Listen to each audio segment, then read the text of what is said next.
Assalamualaikum warahmatullahi wabarakatuh. Selamat berjumpa kembali di pembelajaran ekonomi. Salam sehat selalu.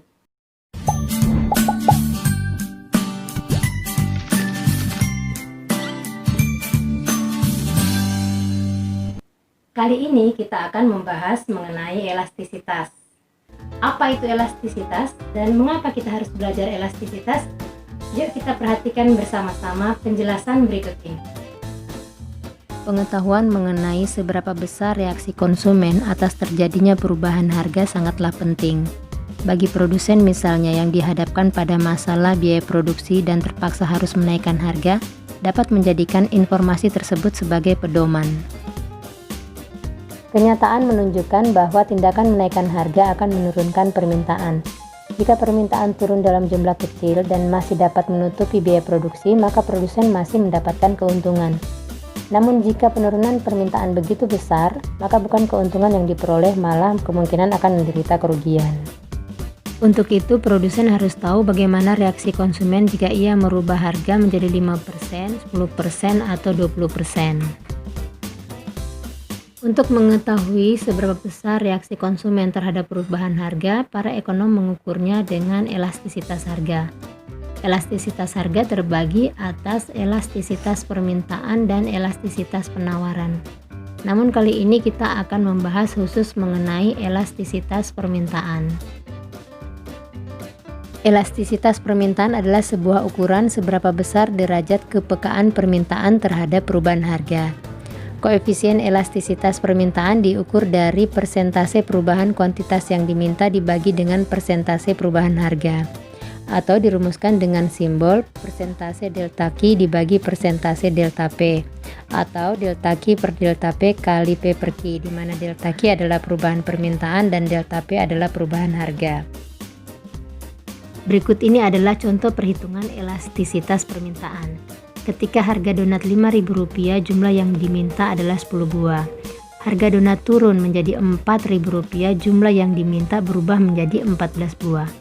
Perhitungan koefisien elastisitas permintaannya adalah sebagai berikut. Delta Q sama dengan permintaan setelah harga berubah yakni 14 dikurangi permintaan pada harga awal yakni 10 dibagi dengan harga setelah berubah dikurangi dengan harga awal dikali harga awal bahagi permintaan awal. Hasilnya adalah 2. Angka 2 menunjukkan bahwa permintaan bersifat elastis, artinya masyarakat peka terhadap perubahan harga. Jika harga berubah, maka permintaan berubah lebih besar daripada tingkat perubahan harga. Selanjutnya adalah jenis-jenis elastisitas permintaan. Yang pertama adalah permintaan elastis, terjadi jika koefisien elastisitasnya lebih besar daripada 1. Hal ini berarti bahwa persentase permintaan masyarakat lebih besar daripada persentase perubahan harga. Atau dengan kata lain, masyarakat peka terhadap perubahan harga. Yang kedua adalah permintaan inelastis, terjadi jika koefisien elastisitasnya lebih kecil daripada 1. Hal ini menunjukkan bahwa persentase perubahan permintaan lebih kecil daripada persentase perubahan harga, atau konsumen tidak peka terhadap perubahan harga. Berikutnya adalah permintaan elastis uniter, terjadi jika elastisitas koefisiennya sama dengan 1. Artinya, persentase perubahan permintaan sama besarnya dengan persentase perubahan harga. Berikutnya adalah permintaan elastis sempurna, terjadi jika koefisien elastisitasnya sama dengan tak terhingga. Hal ini berarti pada tingkat harga tertentu, permintaan konsumen tak terbatas. Namun jika terjadi kenaikan harga sedikit saja, permintaan masyarakat akan turun menjadi 0. Dan yang terakhir adalah permintaan inelastis sempurna, terjadi jika koefisien elastisitasnya sama dengan 0. Hal ini menunjukkan bahwa jika terjadi perubahan harga, permintaan masyarakat tidak berubah. Selanjutnya, faktor-faktor yang mempengaruhi elastisitas permintaan.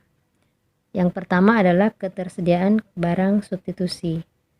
Permintaan terhadap suatu barang akan bersifat lebih elastis apabila barang tersebut memiliki banyak barang substitusi. Hal ini terjadi karena ketika harga sebuah barang meningkat, konsumen akan dengan mudah mengalihkan permintaannya ke barang lain. Berikutnya adalah proporsi pendapatan yang dibelanjakan untuk suatu barang. Jika proporsi pendapatan yang digunakan untuk membeli suatu barang cukup besar, maka permintaan akan lebih bersifat elastis atau peka terhadap perubahan harga. Namun jika proporsi pendapatan yang dibelanjakan cukup kecil, maka permintaan akan bersifat inelastis atau tidak peka terhadap perubahan harga. Selanjutnya adalah kategori barang. Barang kebutuhan pokok umumnya bersifat inelastis, sedangkan barang mewah umumnya bersifat elastis atau peka terhadap perubahan harga. Berikutnya adalah keragaman penggunaan barang. Jika suatu barang memiliki banyak kegunaan, maka barang tersebut cenderung memiliki permintaan yang lebih elastis. Permintaan terhadap karet misalnya cenderung bersifat lebih elastis karena ketika harganya turun, berbagai pihak yang menggunakan karet akan meningkatkan permintaannya. Nah, demikian tadi pembahasan mengenai elastisitas permintaan. Semoga bermanfaat. Sampai ketemu di video selanjutnya mengenai elastisitas penawaran. Tetap semangat belajar di mana saja, kapan saja, dan dengan siapa saja.